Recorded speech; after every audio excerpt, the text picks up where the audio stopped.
Servus, Glück auf und herzlich willkommen zu einer weiteren FC Bayern Reaction. Leute, diesmal zur Pressekonferenz nach dem 3:0 Sieg bei Werder Bremen am 22. Bundesligaspieltag. Und bevor wir da reingehen, wie immer der Hinweis, wenn euch gefällt, was ihr seht, hypen, liken, kommentieren, abonnieren. Damit unterstützt ihr einfach, was ich hier so tue. Vielen lieben Dank dafür und damit rein.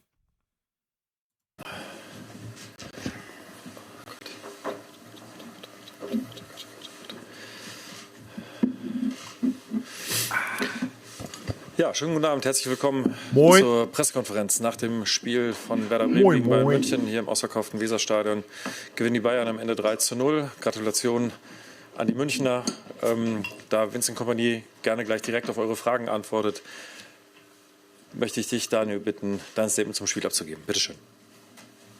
Ja, sehr gerne. Zunächst, Vincent, herzlichen Glückwunsch zum Sieg, zum verdienten Sieg und zu der erwarteten Leistung, die wir dann ein Stück weit bekommen haben von den Münchnern. Aber erwartet haben, glaube ich, grundsätzlich heute alle, dass es vielleicht dann auch sehr schwer für uns werden kann, was es auch durchaus wurde. Aber ich fand einfach auch, da möchte ich mal mit anfangen, dass meine Mannschaft in vielen Momenten, in vielen Phasen einfach eine richtig, richtig gute Haltung gezeigt hat. Ich habe ihnen gesagt, sie sollen es persönlich nehmen.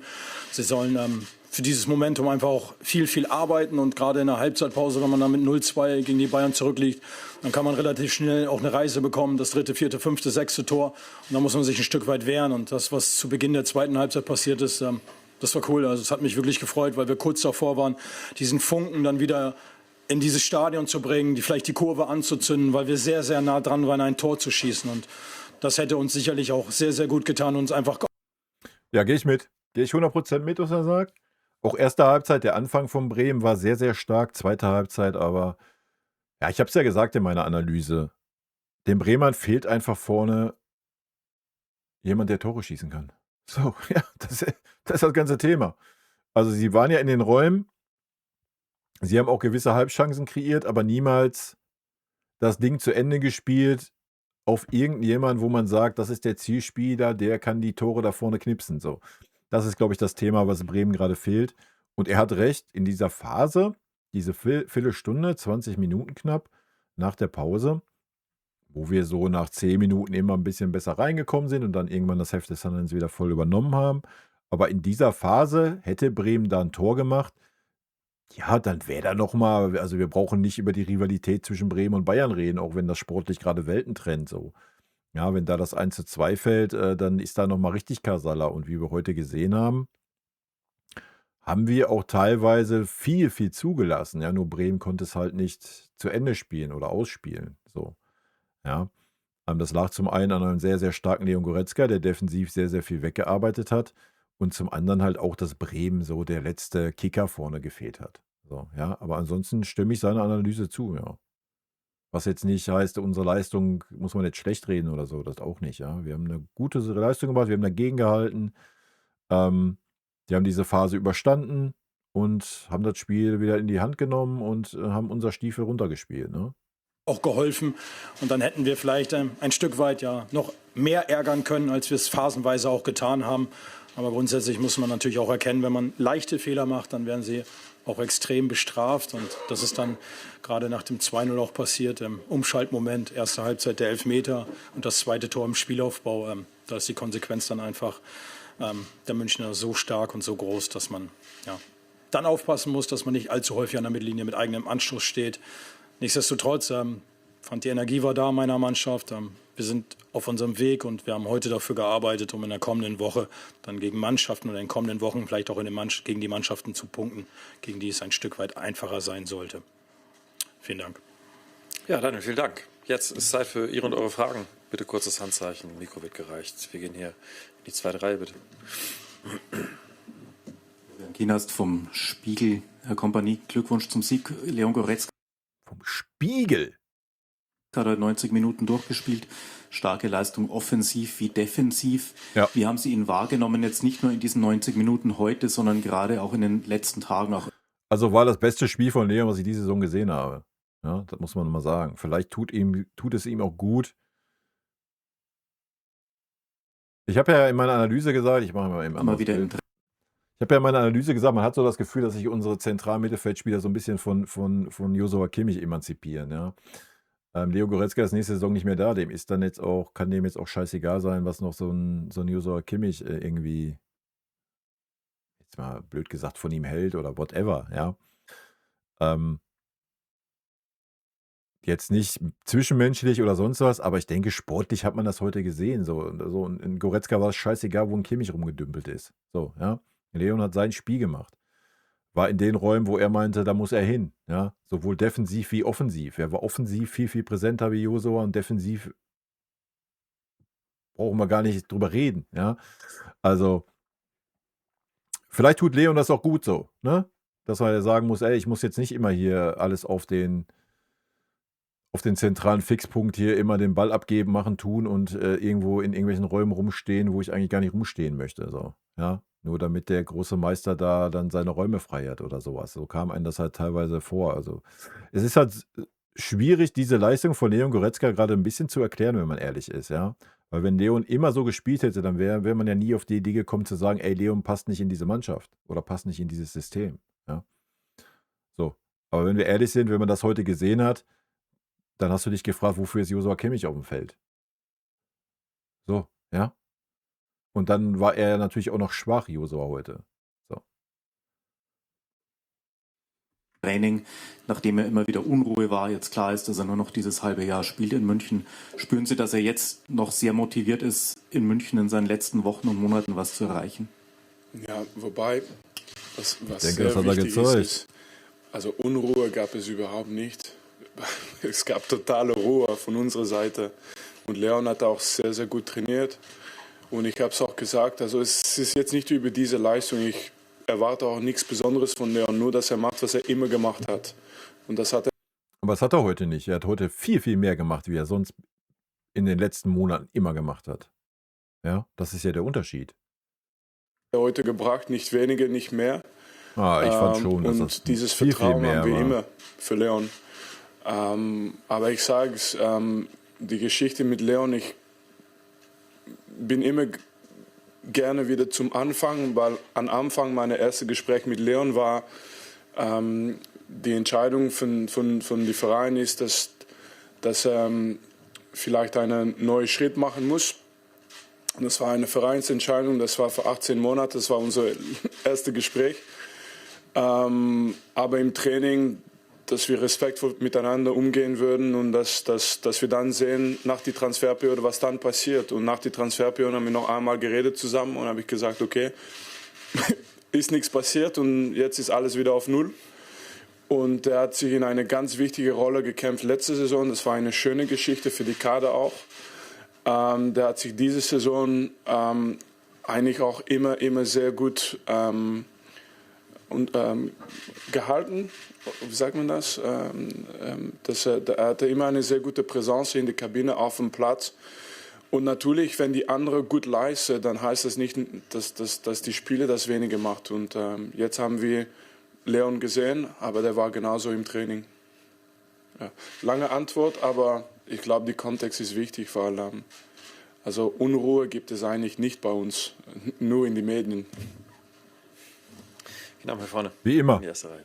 Ja, Oliver Jensen, Eurosport, Web.de etc. ran.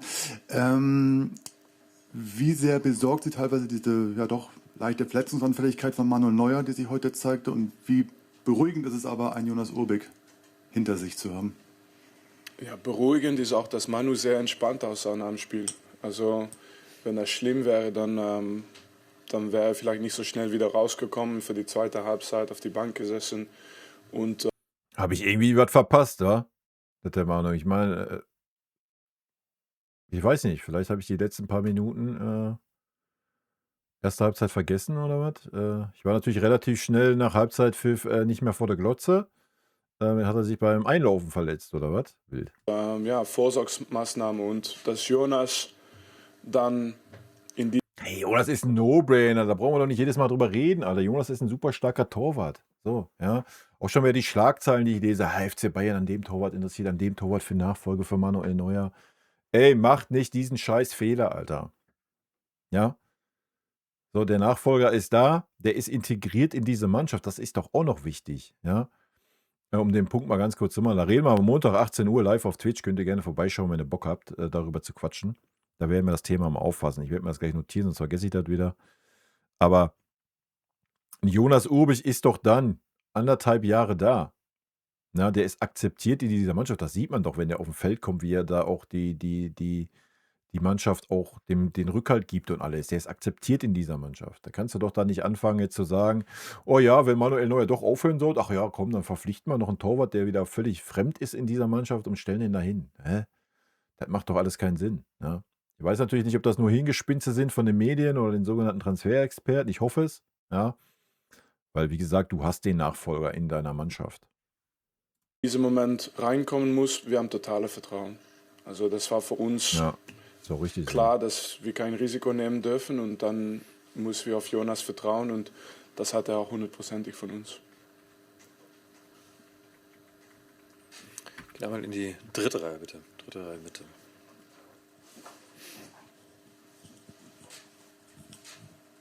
Einen guten Auftritt, also zumindest was ich so gesehen habe, glaube ich, hat auch Lennart Kahl heute zurückgelegt. Sie haben ja vor dem Spiel gesagt, Ja, viel dass Licht, der viel Schatten Druck heute. jetzt nicht unbedingt auf so einen jungen Spieler wie ihn lastet. Ja, Wie haben null Sie Druck. Und er war gut. Das war gut, aber Vollkommen richtig. Ja, vollkommen richtig. Sehe ich 1:1 genauso. Null Druck für Lennart Kahl, Alter. Lennart Kahl muss nicht unsere Spiele gewinnen. Ja, auch in den Spielen, wo er jetzt schlechter war. Ja, ja, wir benoten natürlich diese schlechten Leistungen so, aber wie es Winnie sagt, wirklich null Druck, Alter. Null. Anders geht's halt auch nicht. Ja, anders kannst du so einen Spieler ja auch nicht ranführen. ich hole raus aus die erste Halbzeit, weil Bremen war immer gefährlich mit guter Flanke, glaube ich. Und in die erste Halbzeit gibt es eine Flanke Richtung zweiter Pfosten. Und wenn er die Rücke von Stanisic da nicht deckt, dann ist es Tor für Bremen. Kommt nichts raus aus dieser Aktion, aber es ist nur, weil ein junge 17-jährige Spieler einfach dieses Umschalten hat in seinen Kopf. Ja, defensiv war Lennart Kahl heute auf Zack. So, gar keine Frage. Ja, er hat nicht jeden Defensiv-Zweikampf gewonnen, war aber immer da. Ja. Und das ist super wichtig. Okay, ich muss jetzt die Mannschaft helfen und das ist für mich viel Ja. wichtiger. Sein Talent, Qualität, das haben wir schon in Training gesehen, das haben wir schon in manchen Spielen gesehen auch. Und keiner bekommt Geschenke, also Lenny auch nicht. Aber trotzdem, als junger Spieler hast du für mich nicht den Druck für so eine Mannschaft zum Erfolg zu bringen. Aber heute hat er Ja. offensiv gut gearbeitet und defensiv gut gearbeitet und dann kann er zufrieden sein natürlich. Anschluss daran, Harry Kane heute wieder 2 Tore erzielt, ist jetzt mehr oder weniger hat er den Rekord von Robert Lewandowski eingestellt, der es auch schafft, die 26 Saisontore in 22 Spielen zu erzielen in 2 Saisons. Trauen Sie ihm den Rekord zu, dass er die 41 Tore Die haben Sorgen, oder? Die haben Sorgen, die Reporter. Marke Junge. knackt? Und wie haben Sie seine Leistung insgesamt gesehen? Ja, ich werde jetzt eine Antwort geben von einer ehemaligen Spieler, die nie Stürmer war. Aber ich gehe davon aus, dass die Titel für ihn, die Meisterschaft, wichtiger ist als die Torjägerrekord. Aber vielleicht bin ich naiv. Ich bin, Nee, wie ist er gesagt, nicht. ehemaliger Verteidiger. Also ich schätze den nur- Harry auch so ein. Dass er Tore macht, Hat Harry Kane auch schon selber oft genug gesagt. Und wenn ihm Rekorde so wichtig wären oder wichtiger wären wie Titel, dann wäre er in Tottenham geblieben, um den Rekord von Alan Shearer, glaube ich, zu knacken, anstatt irgendwo Titel zu gewinnen. das ist Harry Kane. Das hat er und das wird er auch immer wieder machen, glaube ich. Aber der arbeitet auch sehr viel für die Mannschaft. Heute war kein Ja. leichtes Spiel, weil ich weiß, wir spielen über Harry Kane, Lenny und Leon und ich weiß. Aber es gab es war heute ein schwieriges Auswärtsspiel. Und eine Harry, die nur so auf den Platz kommt, schießt kein 2 Tore heute und dann spielen wir auch nicht zu 0. Und ich meine, das war für mich das Wichtigste, dass wir in einer wirklich harten Kampf gegen einen voll motivierten Gegner gestanden haben und dann auch die Sieg geholt haben. Und dann war, ich weiß nicht mehr, was war der letzte Teil Ihrer Frage? Das war es ungefähr. Ja, ob Sie in den Rekord zutrauen und wie Sie insgesamt seine Leistung Wenn wir Meister werden, dann Ich werde es Harry auch sagen, also es ist mir wurscht, ob er jetzt Rekord hat oder nicht, ich will einfach Meister werden. Ich werde es ihm auch sagen.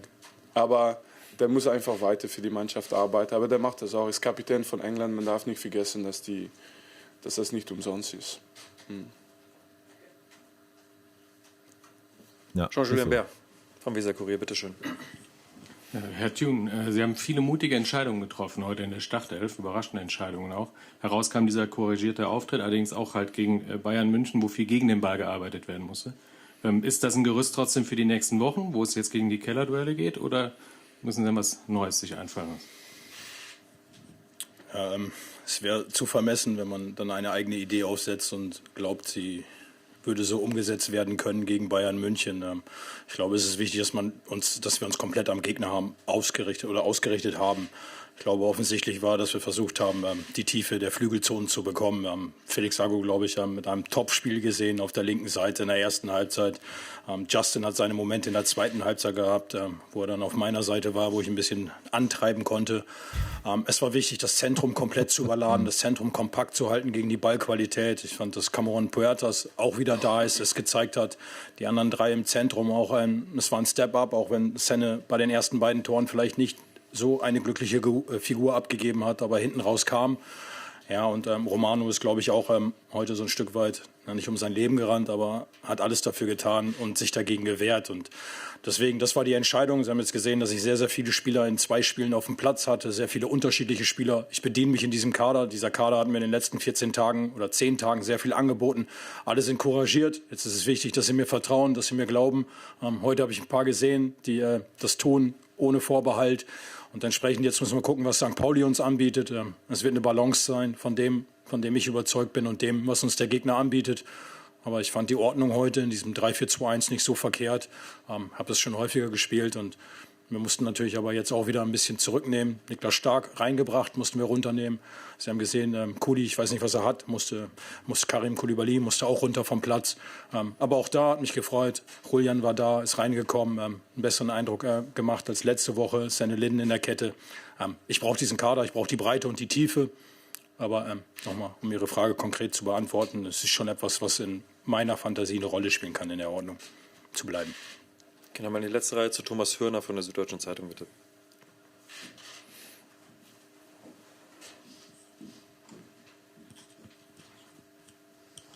Hallo Herr Thune, Sie haben vorhin gemeint, jetzt kommen Gegner, gegen die man zumindest in der Theorie leichter punkten kann als gegen die Bayern.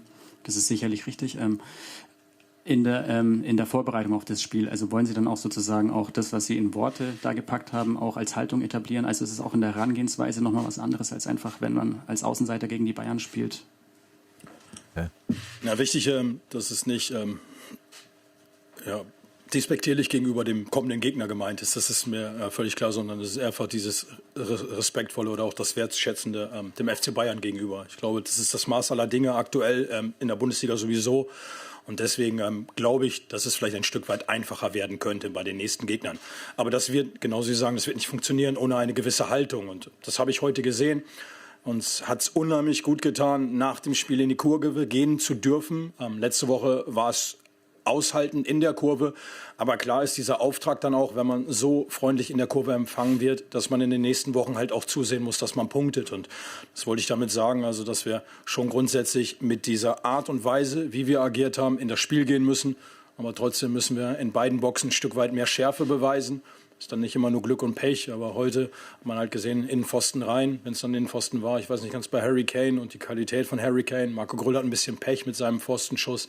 Also das sind Dinge, die müssen wir verändern, daran arbeiten wir und dann ist es vielleicht ein Stück weit leichter. Wobei ich heute sagen muss, haben wir auch relativ viele Abschlussmöglichkeiten gehabt, die nicht finalisiert und das sind die Wochen, ich will nicht sagen die Wochen der Wahrheit, aber es sind die Spiele, in denen wir bestehen müssen, um am Ende des Tages auch 3 Mannschaften hinter uns zu lassen. Juliane Vogt von der Deichstube, bitte. Hallo Herr Thune, was gibt Ihnen die Überzeugung, dass dann auch nächste Woche nach dem guten Auftritt phasenweise heute ergebnistechnisch der Turnaround gelingen kann oder gelingt? Die tägliche Arbeit mit der Mannschaft, das Verständnis oder das Vertrauen, was Sie in mich als Trainer, als Person setzen. Sie haben gesehen, heute sind ein paar mehr Jungs in meine Richtung gelaufen. Also in dem, wie ich es mir vorstelle, es war phasenweise mit einer sehr guten Energie behaftet. Aber klar, um das vollständige Vertrauen der Jungs zu gewinnen. Es ist einfach, dass wir gemeinsam Erfolgserlebnisse haben. Aber diese Mannschaft ist offen dafür. Nochmal, in einer normalen Welt kann man mit 0-2 gegen Bayern München auch vielleicht ein Stück weit auseinandergeschraubt werden in der zweiten Halbzeit.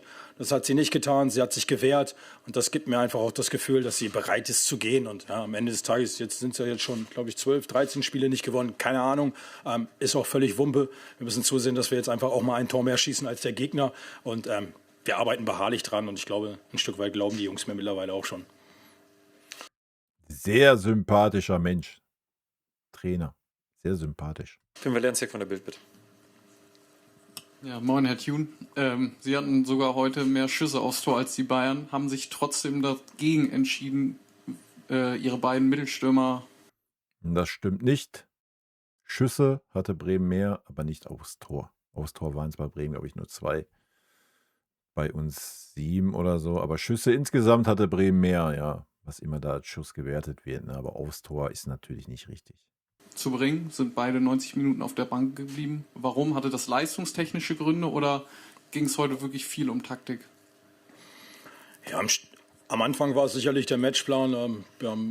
Die Münchner verteidigen sehr mannorientiert. Die Idee war halt, mit einem Spieler auch in der 9 zu agieren, der vielleicht dann auch binden kann. Der Marco Grüll macht es gut, ist viel in Bewegung, kann vielleicht auch die Innenverteidiger ein Stück weit mehr beschäftigen. Ich glaube, gegen Kim, Upamecano oder Tah ist es auch unabhängig davon, ob man jetzt 2,20 Meter ist oder 1,70 immer schwer, dann auch stabil zu bleiben. Wir wollten die Räume dahinter freiziehen, damit wir mit Justin und mit Felix reinrennen können oder tief rennen können. Und am Ende sind alle Auswechslungen halt auch geschuldet den Spielern, die vielleicht nicht mehr fit waren oder kaputt waren. Felix musste raus, Niklas musste zur Halbzeit raus, Karim Koulibaly musste einfach raus, Justin war auch komplett satt. Ja, und ein Stück weit wollte ich Jens Stay noch vor der gelben Karte schützen, der 5. gelben Karte. Zu dem Zeitpunkt, glaube ich, eine gute Entscheidung, auch Patrice dann zu sehen. Und deswegen keine Möglichkeiten, den 6. oder 7. Slot zu nutzen, um dann im Sturm noch mal was zu verändern. Jeder hat die Chance, sich zu zeigen und das auch in Zukunft. Aber klar, war es jetzt eine Entscheidung für die anderen und nicht gegen die beiden Stürmer. Okay, weil unsere Kollegen aus München sich auf den Weg machen wollen und müssen, gibt es noch eine Frage an Vincent Kompany? Scheint nicht der Fall zu sein. Dann vielen Dank. Danke. Alles Gute. Danke.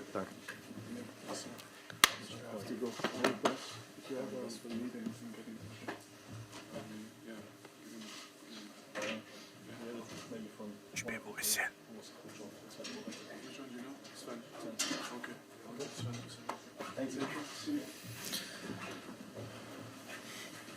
Okay, dann machen wir weiter mit Bjarne Vogt, bitte.